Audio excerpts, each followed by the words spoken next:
You're listening to Defog, the Stamp 1G and Beyond with James Alexander. So Mark, thank you very much for coming in to speak with us today. I appreciate it. So could you maybe just give us a background how you've ended up as a careers consultant in Trinity College Dublin? Cool. Yeah, thanks very much, James, for inviting me along today. So I suppose my background, I did an undergrad in business in TU, which is now TUD, back in 2007. I then worked in banking and insurance for a few years. And then about 2010, I started with a company called Manpower, worked in recruitment, and that's where obviously I met yourself, James. So myself and James, good times all those years ago. So myself and James and a few others, we worked in recruitment. So we were recruiting Nordic speakers to work in tech roles for IBM.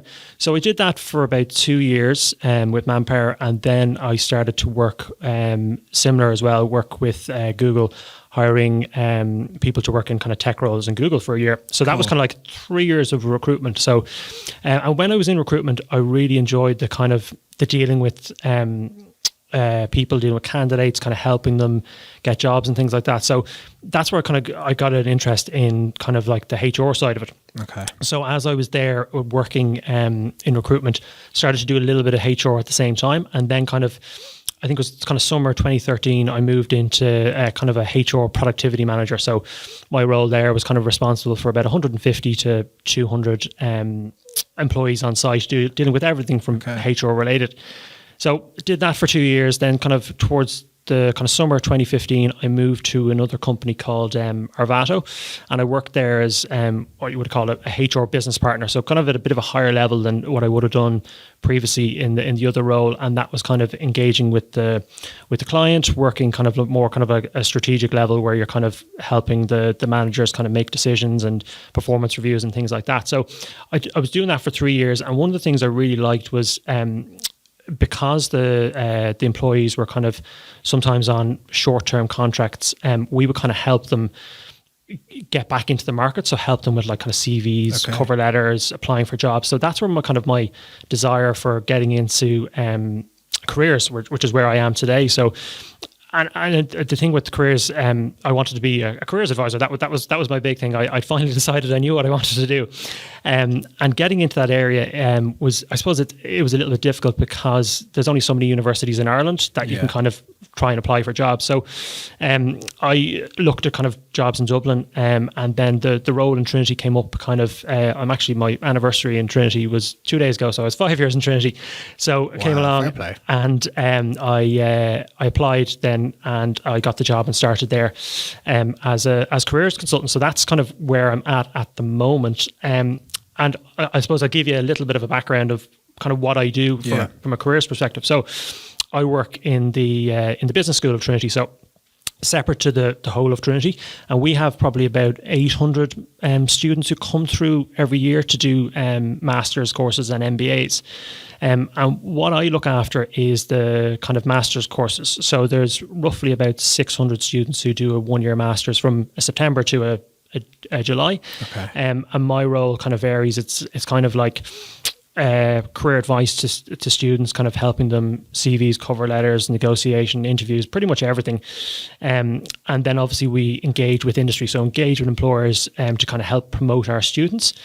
And then I suppose a lot of it kind of can be around things like obviously work permits and visas and things like that. So we speak a good bit about that, and we kind of help our students understand what the work permits are, because we do get a large amount of international students who come over to Trinity, because Trinity is such a big brand. So a lot of international students from America, from China, from India, a lot of non-EEA countries who then are looking to get a work permit post their studies. So yeah, my role is quite varied, and I'm in the role, as I said, just 5 years. Really enjoy the role because I suppose every day is slightly different, but it's engaging with both students, engaging with alumni, and it's engaging with employers as well. So it's really just it's an interesting job, and you get to kind of put a lot of things into play, and it's quite good because you get to kind of, I kind of feel like I'm kind of helping students get their first role after their masters. So it's it's kind of helping them on that journey. So it's always great to kind of hear when you've helped a student, and then they then get that role and pop you the email to say, listen, Mark, thanks very much. I haven't done a huge amount, but like I'm happy to help them. But like it's great. It's kind of you kind of get that satisfaction of them getting a job, the job they want to do, and that's why they came to do the master. So, and that's really ultimately why I wanted to be a careers consultant was to help people kind of strive and get to that that next role that they wanted to do. So that's kind of my career journey. And sorry, just recently as well, I just submitted my thesis for my master's in career guidance, which I did through Warwick. So that was 4 years of study. So I just submitted that in February. So I'm waiting on the results of that. But that was 4 years by distance, which was a long. So, but it was great to do. So I'll have my master's in the next couple of weeks or so. So yeah, so that's me up to now, I suppose. Great. And so do you do just specifically is your role to support international students or everyone? It's pretty much everyone, but we do get obviously a lot of international students to come over and study in Trinity, because they do 1 year masters, and I probably didn't mention the type of masters obviously are business masters, but you've got like HR, finance, marketing, supply chain, business analytics, management. So there's lots of variety that they do. But yeah, so we deal with obviously students from Europe, and then we deal with international students as well. But I think one of the things from maybe from an international student's point of view is when international students move over here, they wouldn't have as large a network as, say, somebody who's maybe from Ireland. So that's the thing that we kind of help them as well, is connect them with alumni and maybe try and see, is there any employers maybe that we connect them with as well. So yeah, we do deal with a lot of international students, but it's not solely focused on international. It's wherever the students are from. But yeah, international students is one that we kind of help along, and there's a good bit of guidance we offer, because once again, their network isn't as large as it is in their home country. Of course. Okay. Well, look, I mean, one of the reasons I was very keen to have this chat with you is, the graduates outcome survey for 2021 came out last December, and I was reading through it, and some of the stats were interesting, and it kind of points to a particular pattern, I think, in that there's a lack of education from a lot of employers, or a lack of knowledge, I should say, from a lot of employers here about what they can work with from an international student perspective when they are graduating and hiring them. So effectively 1 in 7 graduates are international students, which I didn't realize, and that's a huge pool.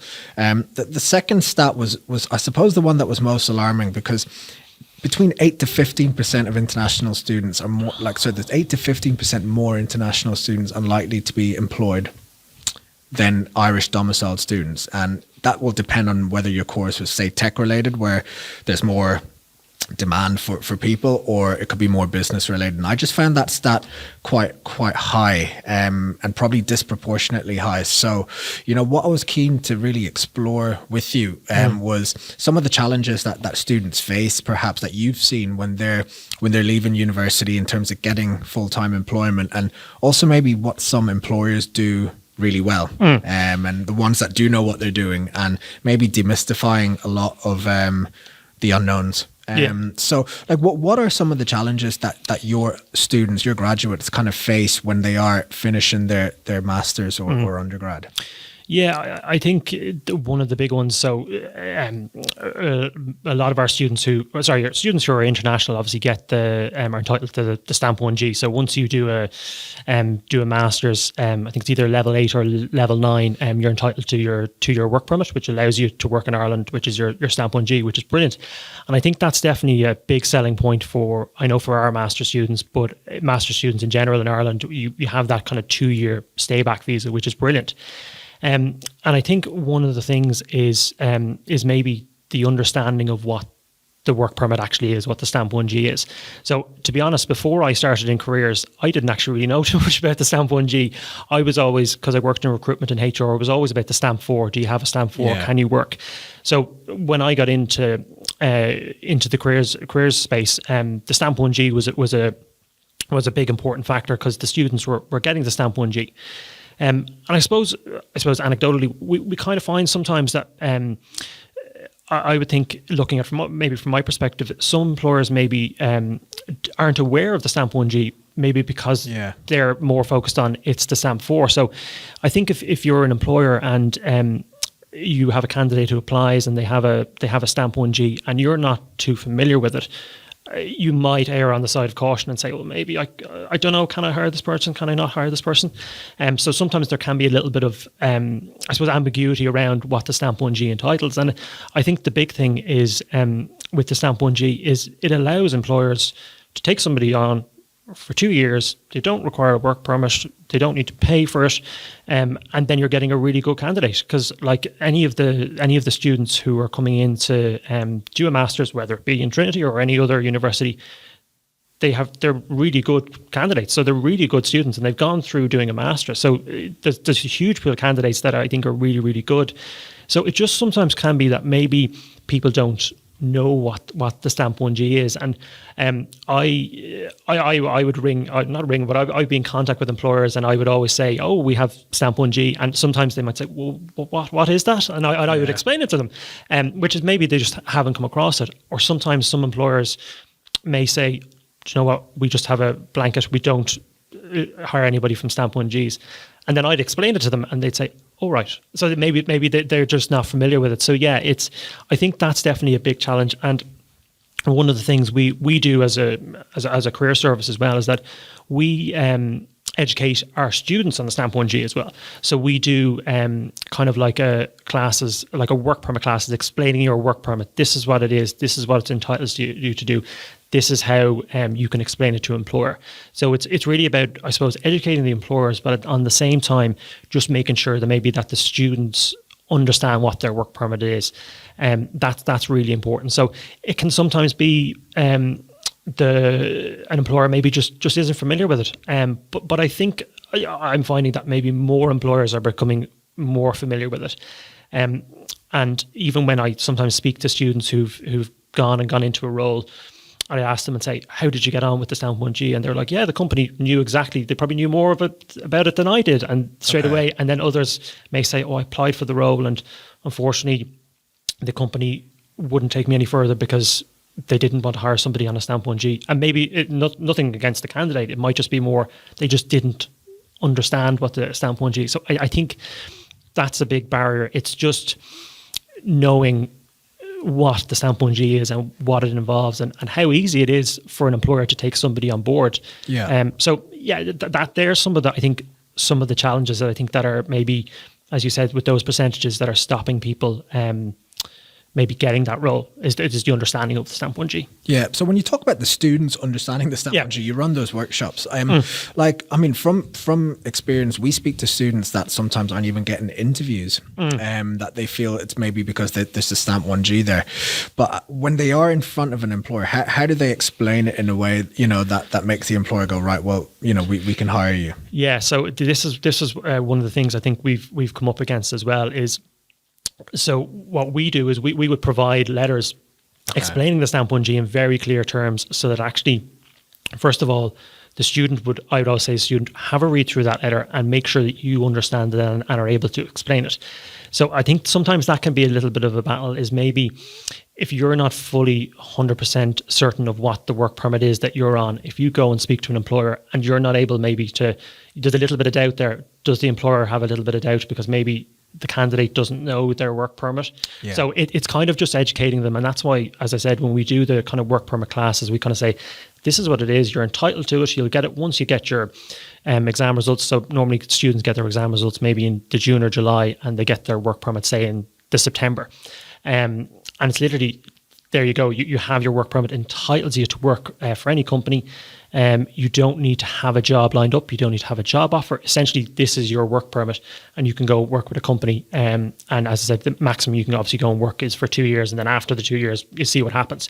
So I think it can be both. Sometimes, if as a candidate, if you're not fully understanding of what your work permit is, then maybe does it throw doubt on the employer. And then if you're a case where an employer isn't as familiar with it, then you've got two ways that are kind of not 100% sure. But a lot of the times I get feedback where the candidate knows 100% what the work permit is, the employer knows, and it's not even a thing. But then some other employers it can be. So it really depends on the the personal situation that a candidate is in, I suppose. Yeah. And then what about sort of beyond the 2 years? Because like obviously every business we work with, when they're hiring someone on a permanent basis, it's never just for 2 years unless it's a fixed term contract. But, you know, how do employers candidates, I should say, bridge that conversation saying, well, I want to stay and beyond, and then, you know, I'm going to need a sort of critical skills after that? Yeah. So there's a couple of things I think with this.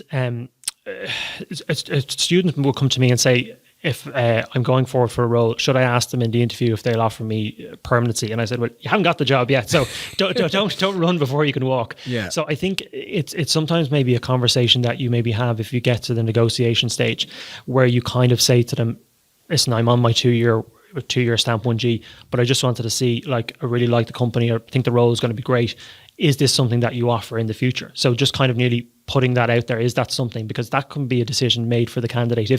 If you know that the company never offers sponsorship, then you might say, well, do you know what? I'd rather go for a company where they have that opportunity. Yeah. I think from a student's point of view, when they go in and they work work with an employer, I think once you kind of probably get to your probation, whether it be 6 months or 9 months, I think that's a time maybe to have that conversation, because if you've passed your probation, the company's happy with you, they think you're doing a good job. I think that's your opportunity to maybe bridge that conversation and say, listen, what's the situation? Is there a possibility for the chance to be offered sponsorship or a critical skills permit? Now, I have heard of students who, for example, have got into their probation and all of a sudden their manager comes to you and goes, right, we want to sponsor you, we want a critical skills permit, and they didn't even ask the question. So sometimes it comes about, and I think as well that can be from a company's point of view, where they spot talent and they're like, if we don't hire them, somebody else is going to hire them. Yeah. They're really good. So I think that's definitely a factor to play in.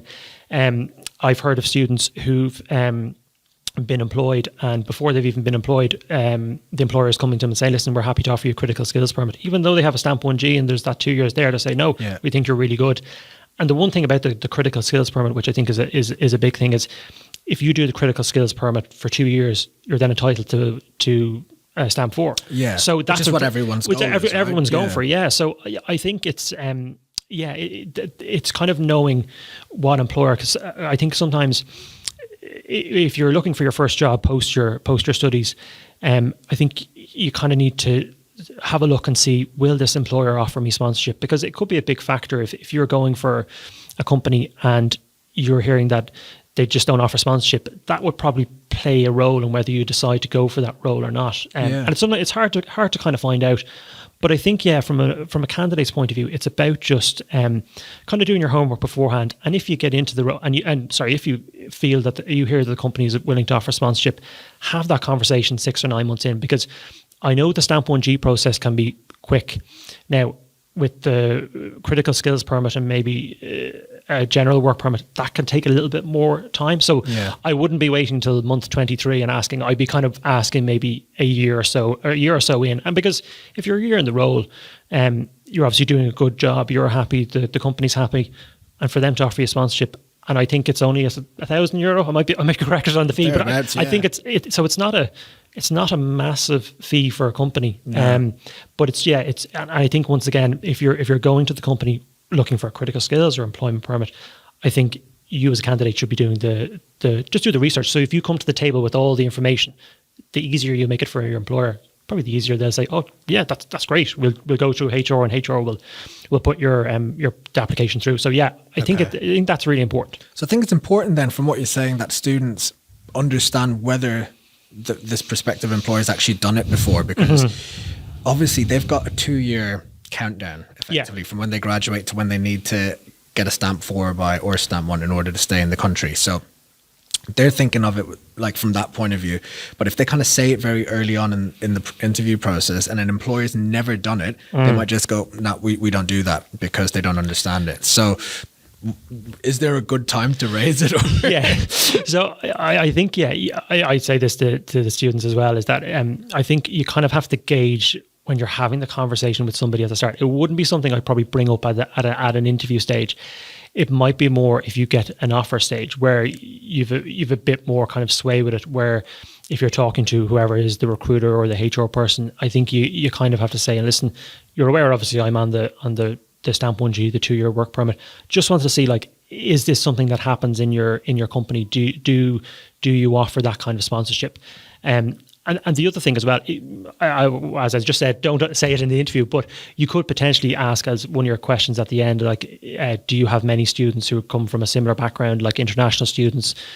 Do you offer work permits? Do you offer sponsorship? You just have to kind of gauge that. But I think it's kind of asking that question in the offer stage just to see, is it something, is it a runner, is it not a runner? And then if they say, oh, we've loads of people who we have on work permits, it's not a problem, then you bring that up 6 months, 9 months, once you're after probation. But I think if at the very start they're to say, we don't offer work permits, that's it, I think then that's a decision then you make as a candidate, whether you decide to go forward with that role or not. So, because you could just say, you know what, I'll happily take 6 months in the role, work, and then go ahead. So it just really depends. But there's no, I would hold it until the offer stage, because you've a bit more there with the offer to then ask it. Where if you ask it straight away, as you said, somebody might say, oh, I'm not too sure. Is this candidate right for me? So you don't want to talk yourself out of it before you've even got the offer, I suppose. Yeah, fair enough. Okay.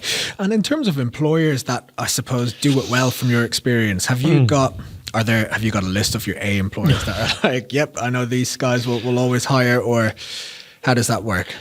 So one of the things we see is a lot of our students, because they're kind of like have 0, 1, 2 years experience, they what they do is a lot of them do graduate programs. So the graduate programs are being done by the large consultancy firms, the large finance firms. So we see a lot of our international students going through those processes. So they're starting their course in September, they're applying for the graduate program in October, and they're getting offered before Christmas, and then they're starting the following September. So they have a job in the bank for like 6 or 9 months beforehand. Yeah. So a lot of those large companies seem to take our students every year. So when we survey our students, we kind of survey our students probably 9 months afterwards, and you'll see the same employers who'll hire our students, both students who are European students and international students. So so they're obviously taking the students in. Now, we would presume taking them in on a stamp 1G, but there could be cases where people are getting critical skills permits straight away or work permits straight away. So I think it's the large companies, and I don't know, but I would be guessing maybe it's from a fact of they've hired people before, so they know the process. But once again, with the stamp 1G, there's no process that they need to go through as an employer. They literally just need to see the person has their stamp 1G and they go through it. So I think larger companies, not to say that they all do it, but like we see people go into those type of roles. And then you obviously have the tech companies as well take a lot of our students, but in general take a lot of master students, because you've got a lot of people doing like marketing and things like that. So there is those companies then as well that will hire. And then I think sometimes it depends really. I've seen kind of small to medium or startup companies who have taken people who require stamp 1G, and then sometimes you'll see the opposite of that, where a large company mightn't take somebody on board, and it might be the case of maybe they've never done it before, or there's a rule in HR that we don't offer work permits, or there's a rule for example, a company, and they've offices all over the world, and their rule in general for the whole world is that we don't do. Yeah.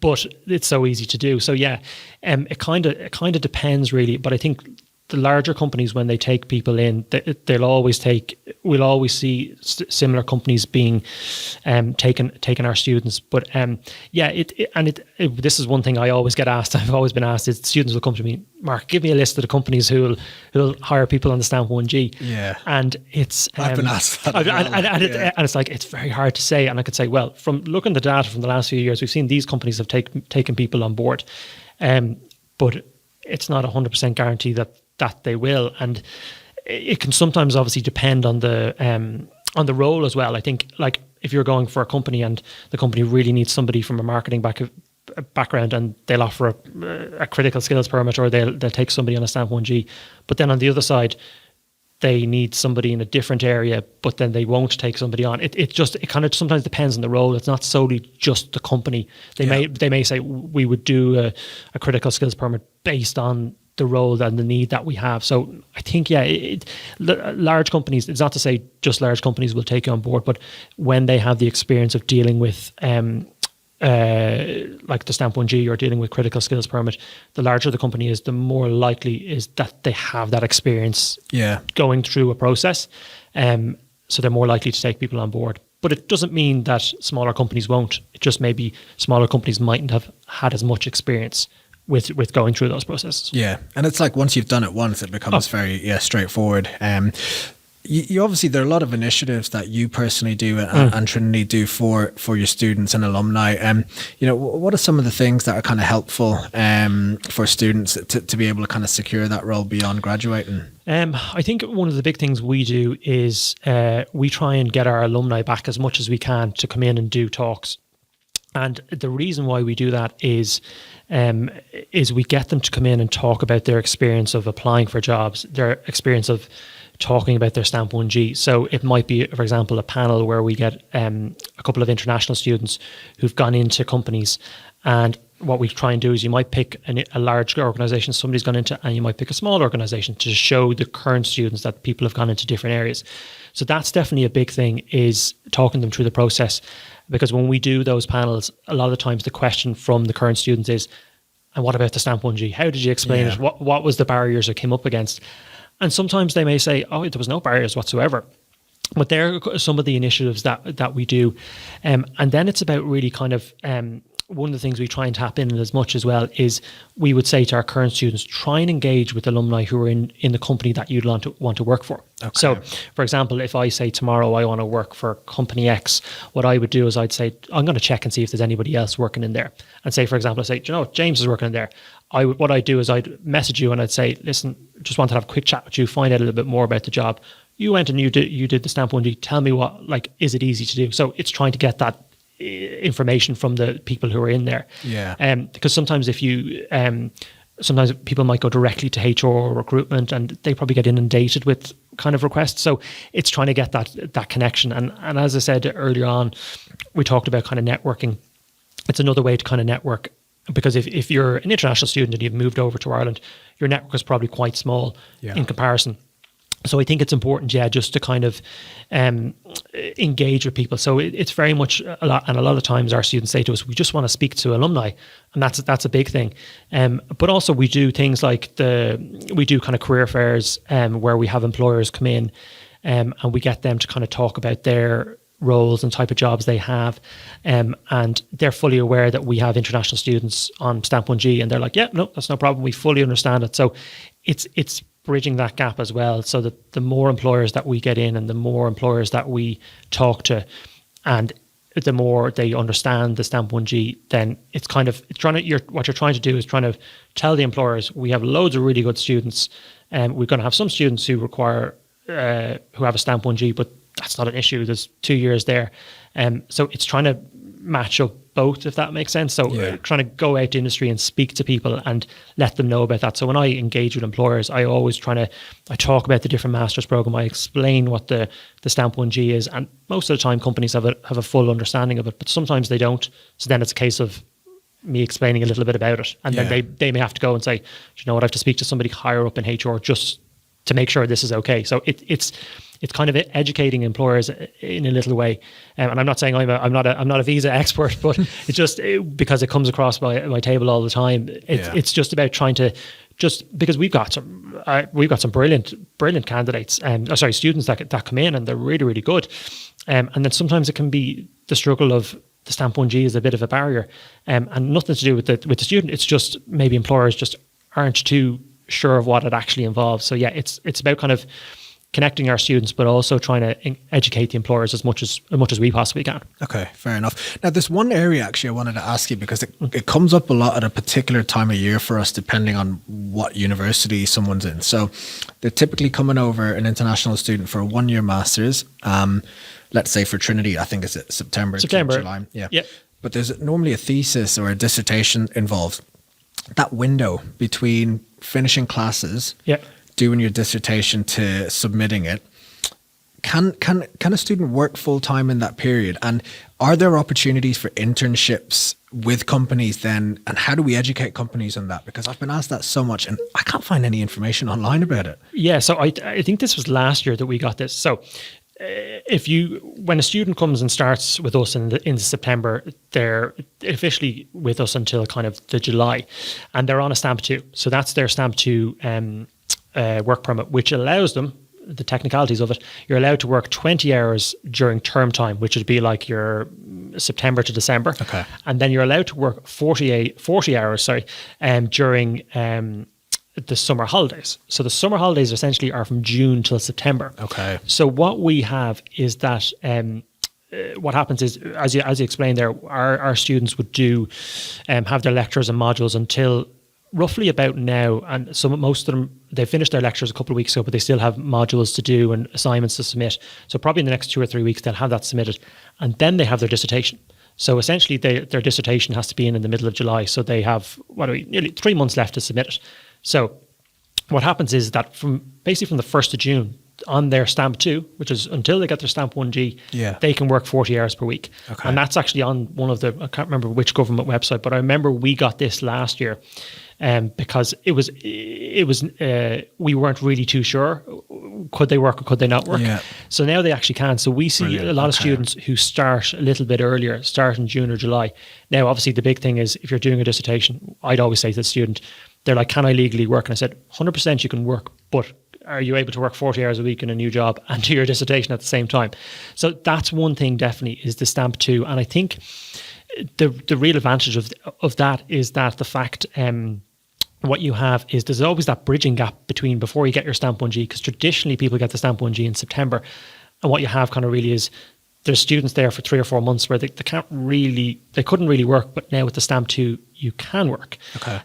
So, and I think, but just for that period, just September. Sorry, from 1st of June, and then 20 hours up until the 1st of June, and then the 1st of June to the end of September is it's 40 hours per week. Yeah. So it's kind of essentially you're able to work those 40 hours a week, like you would on your 1G. I like you would on your 1G, and then most people get their 1G kind of September time is when they get it. So that, and once again, that's another thing that employers maybe aren't aware of. If they're not aware of the stamp 1G, it's very unlikely they're aware that somebody on the stamp 2 is called a student visa.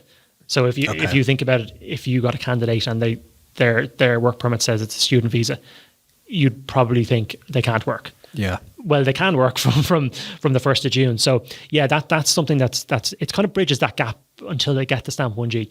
Okay. So yeah, once again, that's another thing that we speak to the students about, is just knowing that, and then if you get to the conversation with the employer, explaining that you actually can work earlier than that. You can work from the 1st of June. So it kind of coincides well, because it's probably about 6 weeks before they submit their dissertation. So if you've got a good bit of your dissertation done, you can probably then start a new job, and then kind of at the same time then do your dissertation. So yeah, it helps a lot. And do you see many employers offering internships? Is that common?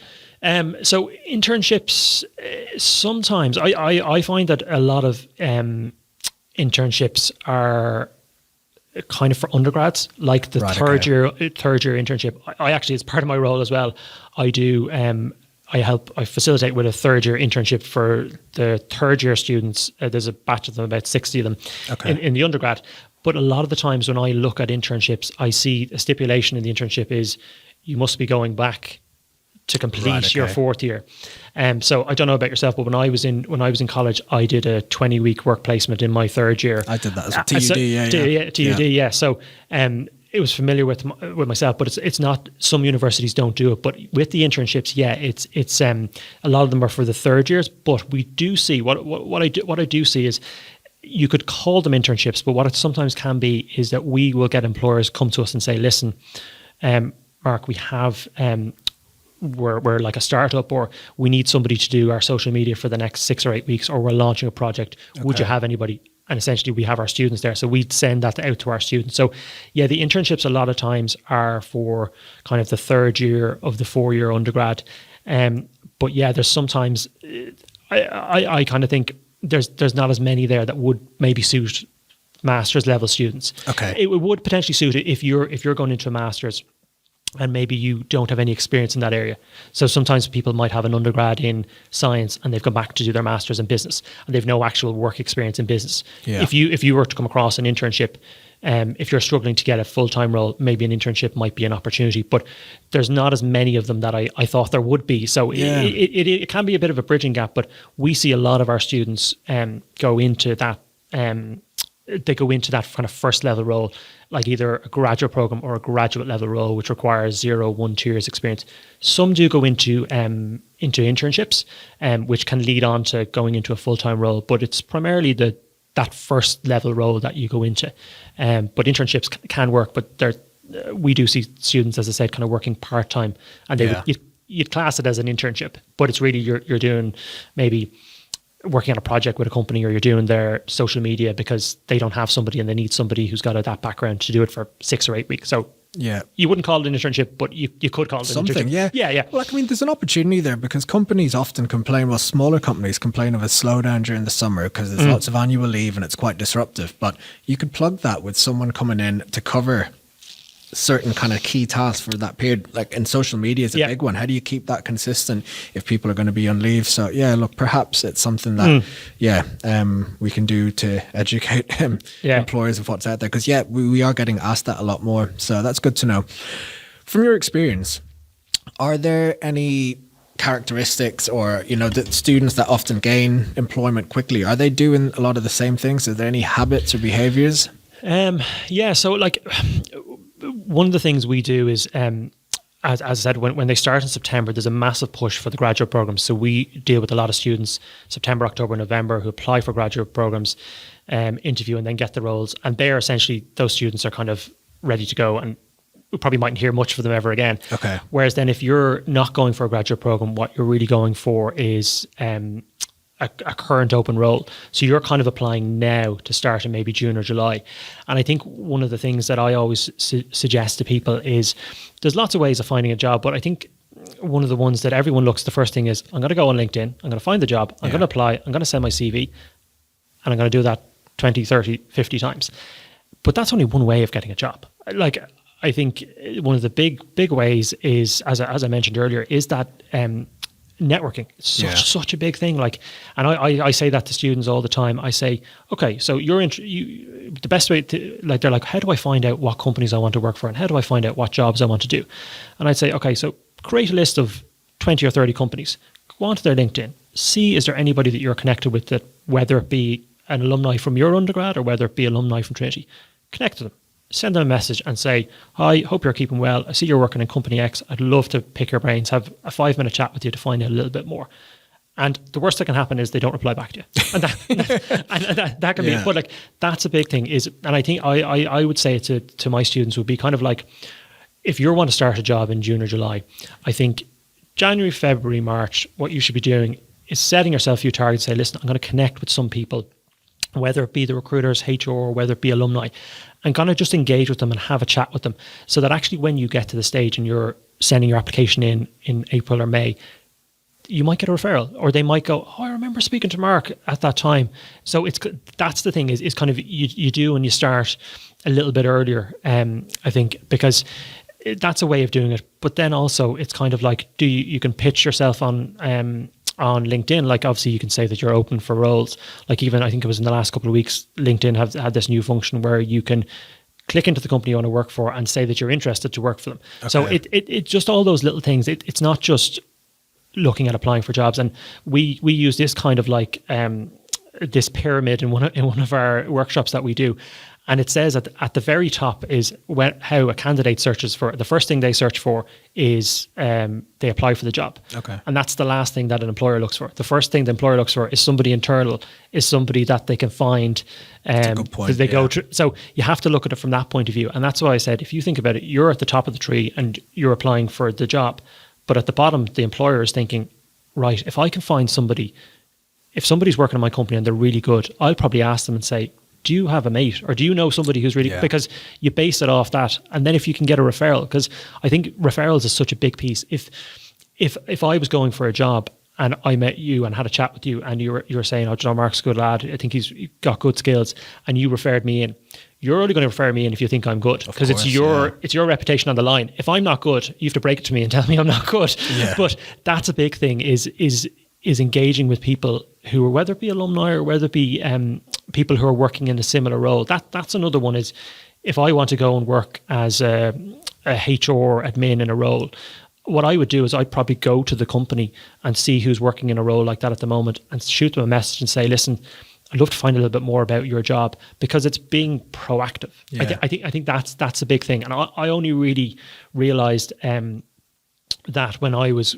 applying for my job as a careers consultant, one of my colleagues in my team, I actually had spoken to him about 6 months beforehand, because I said to him, I'd love to find out what you do and how do I get into what you do, and do I have the experience?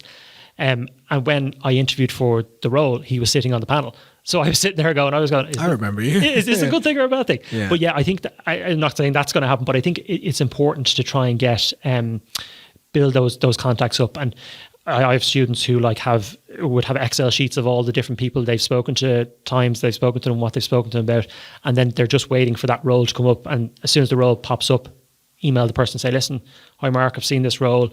Would it possible for you to refer me? And they're like, oh yeah, sure, I spoke to you a few months ago. Yeah. Great. So it's being that proactive. Now again, I sometimes get students who come to me and they'd say, they'd come to me and say, I haven't done anything yet.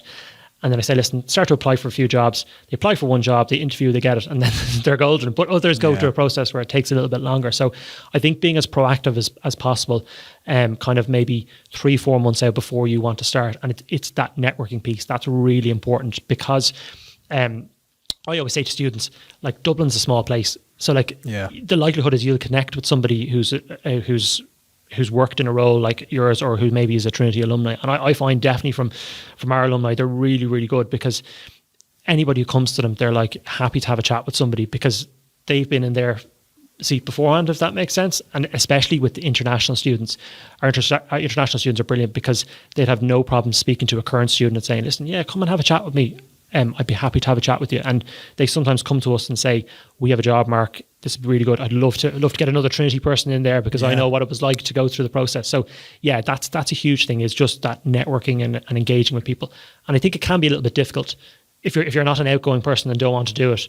I think if someone said to me when I was 21 or 22, this is how you're going to get a job, I'd be like, oh no, maybe I'm not that type of person. But yeah, you kind of have to step outside your comfort zone if you're not really used to it, I suppose. Yeah. Well, I mean, as you said, the worst case is they don't reply. Oh yeah, completely. Yeah. Or they remove you. But yeah. But I think, for networking in particular, there's so much information that a student has now that they can be sharing with this person as well. So they're not just taking information from that person. They can actually say, well, look, do you want to pick my brain about what a student's gone through in the last 3 or 4 years? So that will help this person build their understanding of the person that they're dealing with within their company as well, if that makes sense.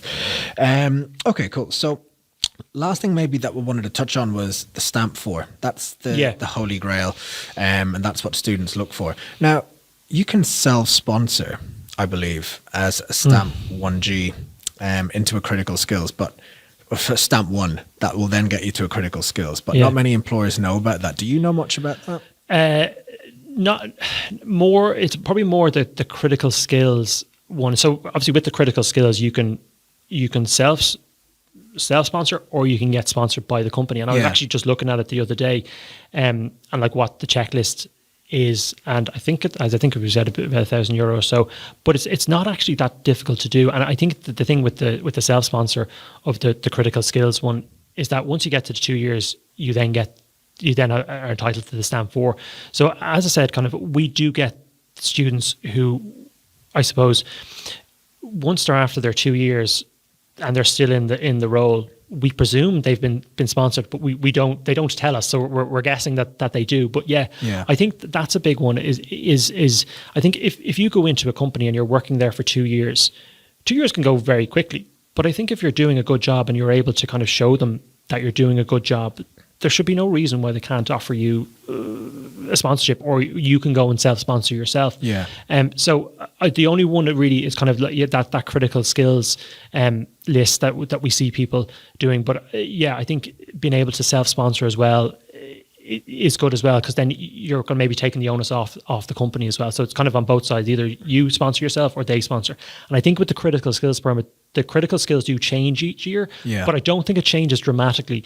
Like it's not As in the occupations on the list. yeah. Like I don't think it, like they might take something off or add something on, but I do hear of people getting that kind of that critical skills, or kind of, as I said, self-sponsoring themselves through the critical skills permit. Okay, fair enough. So so like for self-sponsoring, I think you just need an offer letter from a company.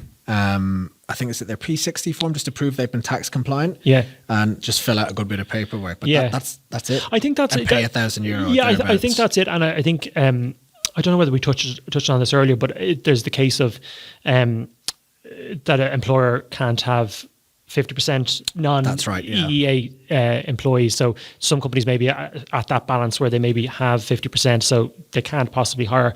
But it's. I think there's probably a lot of paperwork, but it's more kind of like it's not difficult. There's not hoops that they have to jump through, but I think it takes a little bit of a longer process than the Stamp 1G. So that's why kind of when I was talking about getting yourself kind of sponsored, I wouldn't be leaving it till the end. I would be kind of talking about it maybe 9 months or a year into the role. But it's literally just a lot of forms to fill out, and then obviously send it off to the government agency, and then you obviously get your work permit from there. And I think then you're tied to the company for 2 years, I think, as far as I'm aware. Yeah. Well, you have to do, I think, minimum 12 months. Minimum 12 months, sorry, yes, yeah. And then I think what happens sometimes, I haven't heard of it myself, but I think it's essentially like if you move to another company, they then kind of like buy you out, or they kind of they've got a nominate. I think it's a nomination. So they can take over. But a lot of the times, I think if you're in a company for 2 years and you're then being offered sponsorship, you probably know whether you want to be in the company for longer those 2 years. And I think, as you said, the ultimate goal is trying to get to that Stamp 4. But if you're doing the critical skills and you have it for 2 years, then you get to that Stamp 4, which makes it so much easier. That when you're asked that question in an application, do you require sponsorship? No, you don't. You're good. And that was something I think touching on as well is the application process. Yes, sorry, yeah. So I know I was thinking about this as well, and I get this a lot of the time. So the application process is for most jobs. Sorry, not for most jobs, but like there's the question in it, and it's for how the question is phrased can sometimes throw people off. So the question might be, are you eligible to work in Ireland? And the answer would be yes, because you're on your Stamp 1G, so you're eligible. The next question might be, do you require a work permit to work in Ireland? Which would be no, because you have your Stamp 1G. And then the next question might be, will you ever require a work permit? And then the answer might be yes. And I've had students who've come back to me and said they've clicked say yes, they do require a work permit, and all of a sudden that stops their application, and they don't go on. Right. Okay. Because obviously the company maybe has a process where we require a sponsorship. So sometimes I think maybe the phrasing of the questions makes it difficult, and it kind of sometimes I think maybe it comes back to the point of maybe when you're applying, if you're answering the question, it's like, do you require a work permit? Like, well, no, because I have my Stamp 1G. But if you're thinking it in your mind of going, you want a work permit, I want a work permit, I will require one in a little bit of time. Yeah. So maybe I click yes, and then all of a sudden, unfortunately, your application doesn't go any further. So that's where I think that's where the case of weaving in the networking. If you speak to somebody in a company and they say, oh yeah, no, that's no problem, then you have that. But where it's just an application and the application is there, when you answer the question, you might be ruling yourself out. So it's you just have to be conscious of that. And that's why I would say to students that if you're going through the application form and if you're not too sure, just come to me before you submit it and we can talk through, because sometimes it might be a question of like, what are they asking me here? Yeah. So it's just so that you're not ruling yourself out, because sometimes they'll say, oh, I submitted this, and then all of a sudden I was told because I don't meet the visa requirements. I said, but you do. And they're like, oh, I know I do, but the way the question was phrased. So I think that's maybe from, and I think it's maybe not from the employer's perspective, but they're just asking their question, but they're probably not realizing that maybe people are ruling themselves out when they shouldn't, because they're not answering it in the right way, I suppose. So that can be a little bit of a difficulty as well, I think. Yeah. So look, basically, employers have to be mindful that 1 in 7 graduates are international students, a big talent pool. And if their application system isn't inclusive to incorporate that, then they're missing out on 1 in 7 people, basically. So that's really important. Networking, that's another big tip for students. Be proactive. Is there anything else that you'd like to share to sort of help either employers become more educated in this, or even for students in their search? I think definitely from an employer's perspective is that I suppose I realize that I have my Trinity hat on. We have like 800 students who come out of our masters and MBA programs every year, but there's huge amounts of other universities who will have kind of similar candidates, and there's a huge pool there. So I think on one hand you sometimes hear that there's a shortfall of candidates, but on the other hand you're thinking there's loads of candidates here, but there's not a match up. So I think definitely we try and get as much of our employers to engage with us. And I think if an employer comes to you and engages and has a chat with you, and you explain to them what type of students you have or what type of candidates, I think that's really important. So I think it's engaging more, and we're finding more of employers coming to us to say, we have a job, we want to engage with you. Great. And I think the LinkedIn posts definitely help. The more that we post, or anybody posts about like hiring a student or seeing like a student going into a particular role, the more they realize, oh, this university has a massive pool of candidates. It's great. We may as well tap into it. So I'm seeing that a little bit more, where employers are coming to me and saying, well, you're in the business school. What type of students do you have? And I'd explain the different programs that we have. So yeah, that's a big thing, and it's just more getting the message out then as well, because obviously there's a huge amount of people who are getting that stamp 1G. So I just think it's really important that I suppose if employer isn't too sure, it's probably knowing who do they go to. That's the big question, obviously, because I think it presumes it's the Department of Immigration who look after the. But it's like, if they have a question, who do they come to? And obviously they might come and ask us as a university, but we're not the ones who do the work permit. So we only know what we know, because it's coming from the website. So I think, it's just educating them as much as possible. And that's why we put up posts about what a stamp 1G is, and we'll post it out to all of our, like on LinkedIn, so that employers will see that. Okay. We will always, whenever we speak to employers, we'll explain what the stamp 1G, any career fairs we have in, we'll explain it, so that the more and more it's getting out, the more that we're talking to the employers, the more they know what it actually is, so that we get much more employers coming to us, and we get a wider variety of employers hiring our students. Brilliant. Then I think from the student's point of view is, as you said, the networking, just be proactive. And I think as well that if you're going to do a master's in a particular topic, whether it be HRM or finance or marketing, just do your homework about what type of roles are there, what type of companies are there. Because I think sometimes people, you kind of have to decide as well, what's important. Is it the job or is it the company? Like some people say, I really want to work for this company and I'll work in any job. Or I really want to be a HR business partner. I don't mind where I do it. So there are two things, because I think that's important, is look at the companies, and you've picked 20 or 30 companies, and then all of a sudden you realize, well, 10 of them don't hire for what I want. So that puts those 10 in the pot of no. So I think you just have to really do your due diligence beforehand. Look at those companies, see what they hire for, and just try and engage with them and get that a little bit more. Because I think we always say to people, finding a job is a job in itself. Yeah. There's a lot of things involved in it, and I think the more proactive that you are, the more successful hopefully you will be with that role. And we see with a lot of our master's students that they start jobs from kind of June onwards. So there's a lot of students who are getting those roles, and the earlier you are, the quicker you get in. And I think the one thing as well is that because the Stamp 1G kicks in September, a lot of people work, I suppose, get jobs earlier, and then there's loads of candidates all flooding the market. So if you're that little bit earlier, you're in the market a little bit earlier. And I think one of the things as well is that there's times that you'll know in recruitment, like people always say August is really quiet because everyone goes on holidays. Christmas, we shut down for 3 or 4 weeks. So I explain this to people as well. So it's just knowing when are the times. So if you're coming out of a course in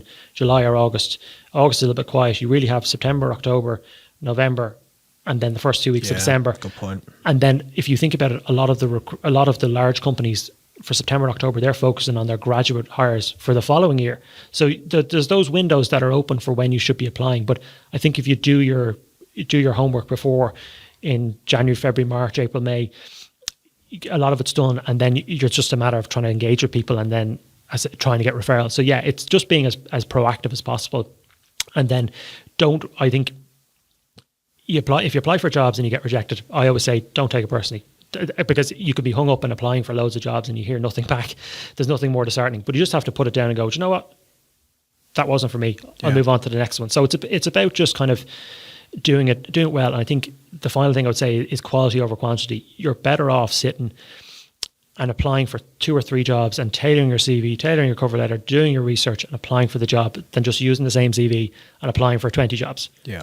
It's all about that tailoring and kind of showing how good of a candidate that you can be. So yeah, it's just really knowing the market and just believing in yourself and knowing that you're a really good candidate and just talking about your skills that are important and showing that you're the best candidate for the role, I think. Brilliant. Well, look, great way to end it there, Mark, on a high note. So thanks for taking the time to come in. I'm also actually, just while I remember, going to tag a good contact of mine, Jay Shah. He's based over in Galway. I think he was in NUIG, but he does a lot for the Stamp 1G community. And I think he has a few WhatsApp groups. So I'll tag him. You can share it with your students. It's a bit of a support group for people going through Stamp 1Gs and, just to kind of find out stuff that you can't find out online. But yeah, Mark, thanks for coming in. Great to see you again after all these years. And look after yourself. Cool. Thank you so much, James. Much appreciated. Cheers.